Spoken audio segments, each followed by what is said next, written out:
Good that you're watching, because in this video we will be going through the character, strength and virtue model of positive psychology, the science of human flourishing. This is actually part of a series about positive psychology, so if you're curious about other parts, look at the playlist and it will help you a lot to understand yourself, to work on yourself according to science. If you don't know me, I am Luc Thomas. I'm an organizational psychologist based in the Netherlands, Amsterdam.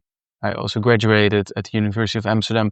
This is my favorite branch of psychology, so I will guide you through it. So the core idea in psychology that was always focused on more mental illness. Therefore, there is also a manual about mental disorders, mental illness. It's called DSM-5, very popular. So all the major mental illnesses are in this manual. But then two famous positive psychologists, Christopher Peterson and Martin Seligman, thought, hey, why isn't there like a manual map of human character strengths? So they came up with the character strength and virtue model. And the theoretical foundation is that they were thinking like, how can we find these character strengths? And they thought to themselves, well, all the major religions have been asking the question of how to live a good and virtuous life. So they looked at major religions in the screen, just a part of them, but also like folk religions. And what they found is that they clustered all these ways to be good,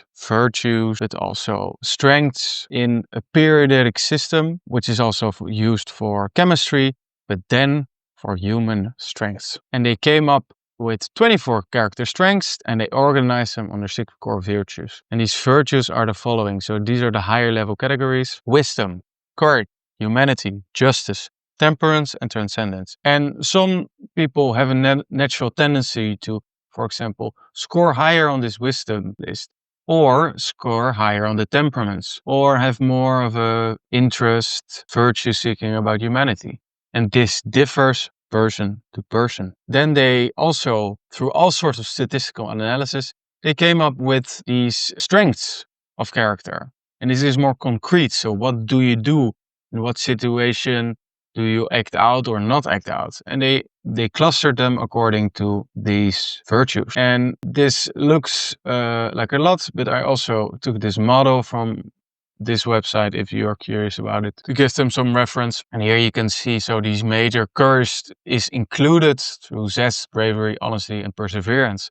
So when you have these character strengths, you act through these character strengths, you will have the courage. And this works also for the other thing. And they actually noticed there's a lot of positive outcomes. So in general, the higher your character strength is, like in general, it predicts well-being and happiness, the engagement you have to your work, and also lower mental illness. So this is actually very good. So you want ideally to have higher virtues and more character strengths. They also did some studies where they let employers use their signature strength at work, and they find higher engagement, commitment, and productivity, which for you can also mean that if you know what your character strengths are, you might feel higher engagement, you'll be more committed, and you'll be more productive as well. And they also looked at these interventions where they really try to not only identify, but also increase your character strength. And they found,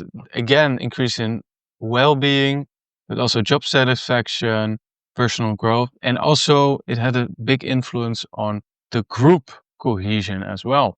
So these are all reasons to think this is actually valid, to think about what are your strengths, what are somebody else's strengths, how can you work together better. Very important. The applications. I think there are 3 steps that are really important to think in. First, you have to identify, and there is a free questionnaire made by these researchers I mentioned earlier. It's free on their website. I will link it down below. Do this and find out what your character strengths are. If you don't have the luxury to do that, ask some friends, people that are close to you, what are my strengths? Well, once you have identified them, so let's say listening is a very good character strength of you. There is a direct application for you to do.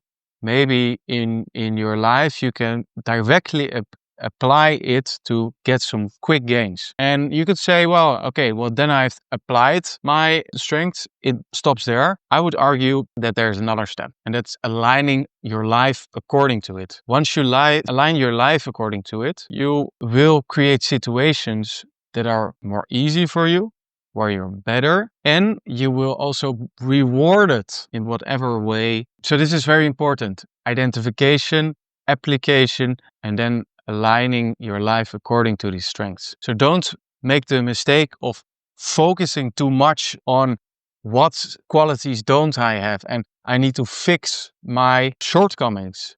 This will take a lot of effort. It won't get you that much result, and you will not be rewarded as big for as you just focus on your strengths. So in the next video, we will talk about flow, the optimal experience. This is also about finding your strengths and then getting into a flow state where you're fully immersed. So if you're curious about that, stay tuned for the next video. If you're curious about the whole thing, watch the whole playlist. This will give you an overarching, coherent perspective on how to use positive psychology to better yourself. Thank you for watching.